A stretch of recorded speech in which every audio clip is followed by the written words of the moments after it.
मेरी पारिजात। आज अचानक कुछ कहने का मन हुआ।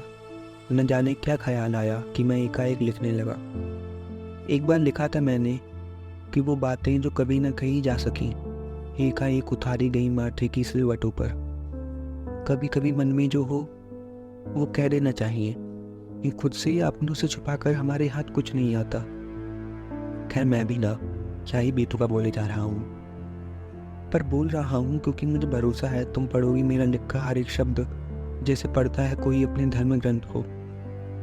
तलाशोगी उनमें छुपी बातों को और निकालोगे मेरी हर अनकही बात का अर्थ। पर प्रिय, इस खोजबीन में कहीं वो ना भूल जाना जो तुम्हारे सामने है, क्योंकि कई बातें स्पष्ट रूप से सामने होती हैं और हम ब्रह्मास्त्र मानकर नजरअंदाज किए देते हैं। संसार में कभी किसी को उसके मन मुताबिक ना मिला। हर किसी के अंदर कोई ना कोई टीस रह गई जिसे लिए ताउम्र वो करता रहा अनंत यात्राएं। जीवन का मतलब सिर्फ हार जाना नहीं होता।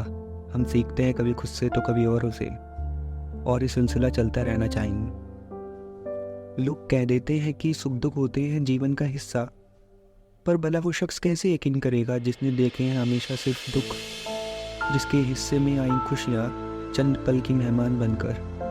वो शख्स भला आप किस में ढूंढेगा अपनी बेचैन रातों का सुकून। जवाब नहीं होते हैं कुछ सवालों के। सोचो, वो पूछे मेरे साथ ही ऐसा क्यों, क्या सच में हम उसे बता पाएंगे उसके सवाल का सही जवाब? नहीं, चाहे हम लाख कोशिश करें, पर इसका जवाब देने का प्रयत्न सिर्फ उसका मन बहलाने का प्रयास मात्र बनकर रह जाएगा। ऐसे शख्स को जवाब नहीं, प्रेम चाहिए होता है, जो उसे भरे अपनी बाहों में और कहे, लो देखो, ये दुनिया इतनी भी बुरी नहीं है। पर हम हमेशा चलते रहते हैं और छोड़ते जाते हैं हर वो चीज़ जो ज़रूरी होती है हमारे लिए। वो शख्स करता रहता है इंतज़ार, इसके सिवा भला उसके बस में भी क्या है। फिर एक रोज़ वो हो जाता है अचानक शांत, बेहद शांत। न जाने कितने समुंदर भरे होते हैं तूफान से उसके अंदर। कितनी बातें जुबान पर आने से पहले ही हो जाती हैं मौन का शिकार। वो हाथ अब नहीं लिख पाते कोई मुकम्मल नज्म, शायद अब मुमकिन नहीं है उनके कांपने का उपचार।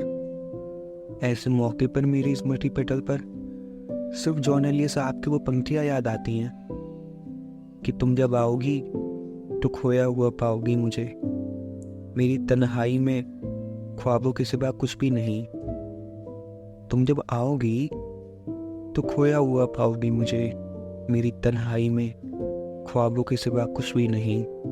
मेरे कमरे को सजाने की तमन्ना है तुम्हें, मेरे कमरे में किताबों के सिवा कुछ भी नहीं।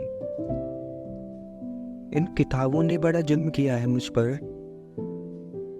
इन किताबों ने बड़ा जुल्म किया है मुझ पर। इनमें एक रमज है जिस रमज का मारा हुआ जहन मुजदा इशरत अंजाम नहीं पा सकता, जिंदगी में कभी आराम नहीं पा सकता।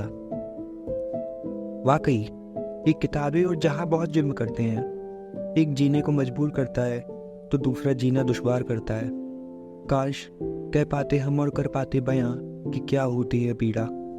सचमुच हम जैसों की जिंदगी में आराम मुनासिब नहीं है। हमें बनाया गया था बेरहमी से बेहिसाब यात्राओं के लिए। उदासी और तन्हाई तो मानो जैसे हम सफ़र हों जो निभा रहे हैं वादे ताउम्र साथ चलने के लिए। अगर यही होना है तो यही सही। साहिल लुधियानवी ने भी कहा है कि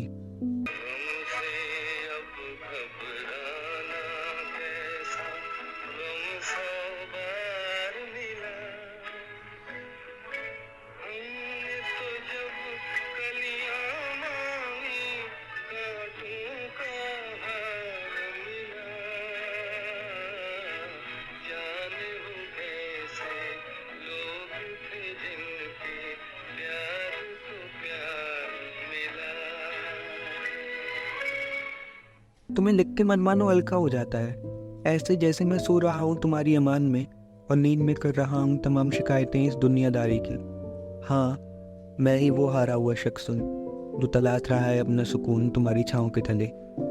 मुझे बस रख लो अपने पास, जैसे कोई कला प्रेमी रखता है अपनी सबसे प्यारी रचना को।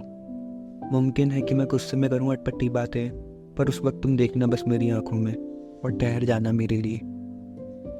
मेरी आंखों में तुम पाओगी जिंदगी भर की थकान, उनमें मौजूद है वो लड़का जो नहीं सोया है पूरी उम्र। जिसकी आंखें अब भी तलाशती हैं अपना घर। वो लड़का अब भी ढूंढ रहा है उम्मीद इस जहां में जीने भर की। खुद से उब जाना भला कितना खतरनाक होता है। कभी मिलो तो पूछना उससे। तुम उसके चेहरे पर मत जाना, उसके अंदर छुपे बच्चे को ढूंढना जो अब भी खोज रहा है अपना खोया हुआ बचपन हर चीज़ में। उसे जिसे देखने हैं नींद में सोते हुए सपने और मुस्कुराना है खुलकर, जिसे जीना है जिंदगी को जैसे सभी जीते हैं अपनों के साथ। पूरी उम्र गुजारी है अंधेरों में उसने, उसकी आंखों ने रो रो कर बनाया है बेहाल उसको। दिन रात खुद को दुखाता हुआ वो खुद ही से कर रहा है नफरत।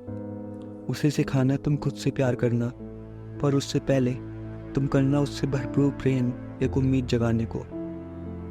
खैर ये छोड़ो और सुनो, आ जाओ, तुम्हारे इंतजार में सदा तुम्हारा मयंक।